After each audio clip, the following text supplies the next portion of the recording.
Uno de los consultores en seguridad y defensa nacional más notables que tiene el país es el profesor Román Ortiz, con quien tenemos el gusto de establecer conversación en este minuto. Profesor Román Ortiz, muy buenos días. Hola, buenos días, doctor Londoño, ¿cómo está? Pues sabe que complicado. Y es que tenía un tema para proponerle, pero como el mundo es tan dinámico, se me apareció otro y entonces creo que el primer tema lo tengo que tratar en asocio de este para que usted nos los explique los dos, porque ha sido elegido un nuevo presidente de Irán y dicen que es ultraconservador y que es una persona acusada de violación a los derechos humanos y uno se pregunta cómo se va a manejar entonces esa relación de un Irán manejado por este hombre con un Israel del que ha dejado de gobernar el señor Netanyahu por primera vez en muchos años. ¿Qué opina usted, profesor? Pues la verdad es que me parece que tener las dos discusiones al mismo tiempo me parece muy útil porque lo que usted dice es cierto. Hay un cambio al mismo tiempo político en dos jugadores claves en Oriente Medio, ¿verdad?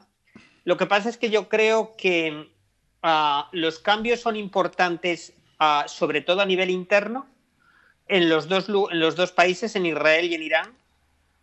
Yo creo que no va a haber tantos cambios a nivel internacional. Déjeme que explique eso, y eso salvando todas las distancias, que las hay, digamos, inmensas, sobre cómo ha sido el recambio en Israel, que evidentemente ha funcionado por unos procedimientos democráticos impecables, y cómo ha sido el cambio en Irán, que ha sido a través de una elección que pues todos los observadores coinciden en que ha sido completamente fraudulenta. Entonces, empezando por Israel, ha abandonado la posición de primer ministro Netanyahu, Benjamín Netanyahu, que la había ocupado durante muchos años. Y hay dos cosas, y hay una cosa particularmente importante, y es quién ha ocupado la posición. La posición ha sido ocupada, digamos, por una coalición que es muy variada en la política, que es muy variada. Es probablemente la coalición de mayor amplitud que ha gobernado alguna vez Israel, donde se incluyen nacionalistas israelíes, partidos de la izquierda israelí y también un grupo palestino, árabe palestino islamista. Digamos, todos estos grupos tienen solamente una cosa en común. Y es que querían ver a Netanyahu, que está involucrado en unos asuntos de corrupción extraordinariamente graves, fuera del poder. Y entonces se han coaligado para sacar a Benjamín Netanyahu de fuera del poder. Otro punto que es importante es quiénes no están en la nueva coalición. Y los que no están en la nueva coalición son los partidos religiosos israelíes, que eran unos aliados tradicionales de Netanyahu. Y eso va a cambiar un poco las reglas de juego dentro de Israel. Yo creo que se va a ver una política menos condescendiente con los partidos religiosos israelíes, que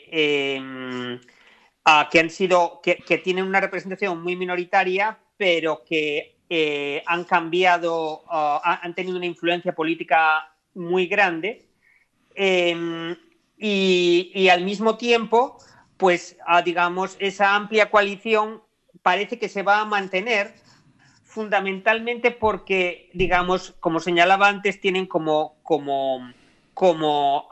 punto en común, a pesar de sus enormes diferencias, en la oposición a Netanyahu.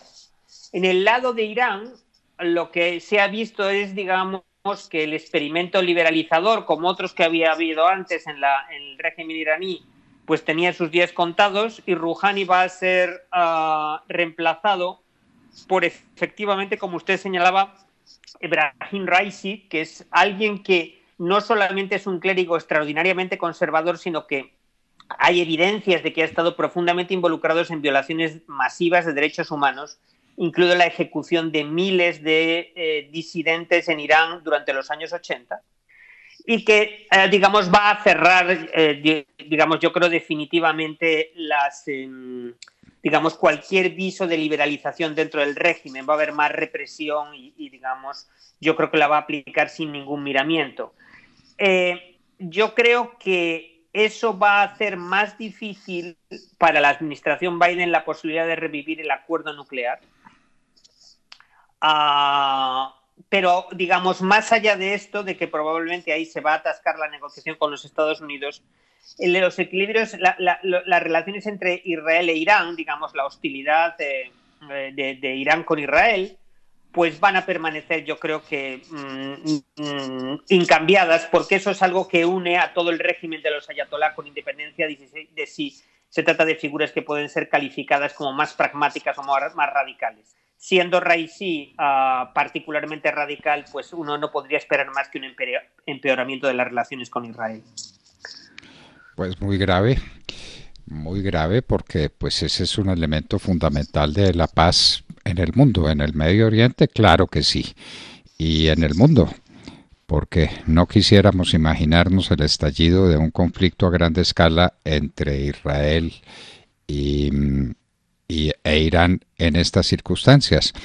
Bueno, profesor, ¿y esos antecedentes de este señor no fueron obstáculo para que el actual jefe supremo de Israel lo hubiera objetado? Quiere decir que tiene toda su bendición y que tiene todo su apoyo de un régimen teocrático que creo que es de los únicos que hay en el mundo, o son frecuentes los regímenes teocráticos en el mundo, profesor.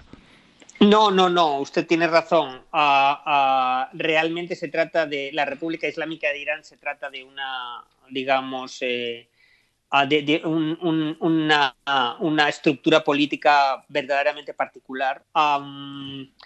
Y efectivamente, el líder supremo de la revolución y en general toda la cúpula del régimen iraní ha apoyado a Raisi sin la más mínima duda. De hecho, Raisi ha negado alguna vez públicamente que él se involucrara directamente en la ejecución de estos miles de disidentes que formaban parte de un partido disidente iraní, los Mujahideen al-Haq.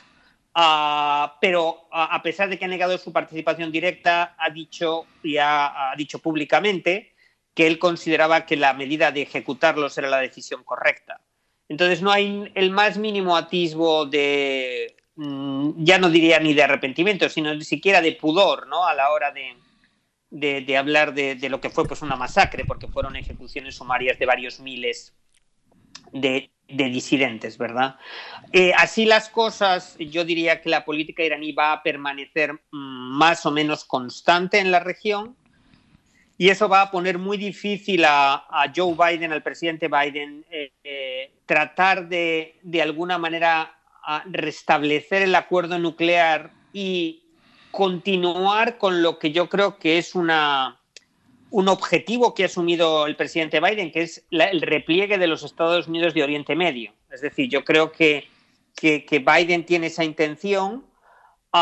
Otra cosa es que pues vaya a poder hacerlo a un costo razonable, ¿verdad? La retirada de Afganistán ya está anunciada para septiembre, para el próximo septiembre. Eso va a suponer sin duda alguna el colapso del régimen de Afganistán, del régimen pro-occidental de Afganistán, y la toma del poder por los talibán en un periodo de tiempo realmente corto.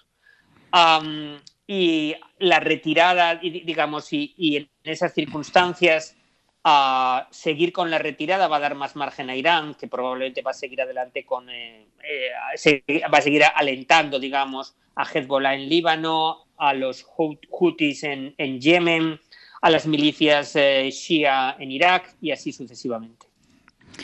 Bueno, profesor, y la gente se está preguntando en relaciones internacionales en qué terminaron la conferencia, porque realmente fue una de ellas de 3 horas de duración entre los presidentes Biden y Putin. Cada uno, desde luego, uno habla de la feria según le va en ella, pero cada uno está diciendo que tuvo éxito. ¿Qué pasó finalmente? Fuera de que vuelven los embajadores, el de Rusia a Washington y el de Washington va a Moscú. Fuera de eso, ¿qué hubo sustantivo? ¿Y quién puede declararse ganador? No personalmente, sino qué política resultó ganadora de esa reunión. Pues hombre, yo tristemente le tengo que decir que en esta ocasión, aunque todos se reclaman ganadores, ¿no? Estos son como las elecciones en las que nunca nadie pierde, ¿verdad? En este caso yo creo que Vladimir Putin se marcó un tanto y sobre todo tanteó al nuevo presidente de los Estados Unidos y probablemente la respuesta que ha encontrado es una respuesta que probablemente le suena a debilidad y vamos a ver, yo creo, una acción más afirmativa de Rusia en los próximos meses y en los próximos años. ¿Por qué digo que Putin salió de alguna manera en mejor condición que Biden de la reunión? Bueno, primero porque hubo reunión, digamos. Hay que recordar que Biden llegó a la Casa Blanca diciendo algo que por otra parte es cierto, llamando a Vladimir Putin asesino, lo cual, pues, cuando uno echa una mirada a la cantidad de disidentes, no solamente dentro de las fronteras de Rusia, sino también en el exterior, que han sido asesinados por los servicios de inteligencia rusos, pues uno, digamos, tampoco parece que el calificativo de Biden estuviese mal encaminado, ¿verdad? Después de eso, Putin retiró los embajadores y además de eso acumuló tropas en la frontera con Ucrania. Y en esas circunstancias, a pesar de que previamente Biden había dicho que no se iba a reunir con Putin porque no le veía ningún sentido, se establecieron los acuerdos para tener la reunión que se celebró en Ginebra. Entonces, el hecho de la reunión, para empezar, desde mi punto de vista, fue un éxito de Putin. Luego se consiguieron dos cosas más: el intercambio de embajadores y el restablecimiento o la reanudación de las conversaciones para prolongar los acuerdos de control de armas nucleares, pero no se consiguió ningún avance más tangible y simplemente lo que Biden afirma es que le transfirió le hizo saber a Putin que le parecía inaceptable que se atacasen por parte de hackers basados en Rusia o conectados de alguna manera con Rusia a una cierta lista de infraestructuras críticas de los Estados Unidos. La verdad es que creo que ese discurso para alguien que está, digamos, alimentando la agresión dentro y fuera de los, digamos, a nivel internacional y también por medios cibernéticos contra los Estados Unidos, pues me parece que es un mensaje muy frágil, ¿verdad? Entonces yo creo que finalmente Putin consiguió la reunión y vamos a ver cómo evolucionan las cosas en los próximos meses, pero lo que yo le diría es que hasta ahora no hay ningún objetivo de la política exterior rusa que haya sido, digamos, frenado o por lo menos haya sido Rusia haya tenido que pagar un precio importante por él, ¿verdad? Biden, por ejemplo, ha aceptado la terminación de Nord Stream 2, el gasoducto que va a unir Rusia directamente con Alemania y va a permitir a los rusos incrementar sus exportaciones y además ampliar la dependencia energética de Europa del gas ruso. Y en ese sentido uno diría que digamos que Rusia de momento no da señales de sentir mayor presión en su política exterior. Profesor Román Ortiz, tampoco se avanzó mucho en el tema del tratamiento que le debe Rusia a sus opositores internos y especialmente a Navalny, que no se sabe si vive o si muere y si vive en qué condiciones está viviendo y en qué condiciones puede soportarse a una oposición rusa que está cada vez más golpeada por parte del señor Putin, que no es flojo en esa tarea de golpear a sus contradictores, ¿verdad? Bueno, absolutamente. Además hay un tema que es esto que vale la pena reseñar, y es que a la hora de la negociación, los temas de negociación con Rusia se agruparon en lo que se dice en tres canastas, ¿verdad? Una canasta que a la hora de las discusiones, una canasta que tenía que ver con los puntos donde podía haber alguna clase de acuerdo, alguna clase de cooperación, digamos, por ejemplo, el tema de las negociaciones de control de armas nucleares. Otra canasta donde se pusieron los temas donde claramente había confrontación, incluyendo Ucrania, incluyendo los ciberataques, etcétera. Y una tercera canasta que incluía el tema de derechos humanos, que Biden señalaba que era muy importante, pero que no quería mezclar con los otros temas. De tal manera que eso evidentemente suponía colocar de alguna manera en un tercer lugar lo que tenía que ver con la disidencia, con los disidentes rusos, con la disidencia rusa y la represión pues sistemática y digamos que está desarrollando Putin contra ellos y particularmente contra Navalny. De tal manera que ahí otra vez Biden llegó con muy buenas intenciones, pero salió con poco de la reunión. Lo que básicamente hizo Putin es negar todo lo de lo que se le acusaba y continuar haciendo lo que le ha caracterizado en las últimas ruedas de prensa y que es casi algo, digamos, sorprendente, y es que se niega sistemáticamente a mencionar en público el nombre de Navalny, el nombre de su principal opositor.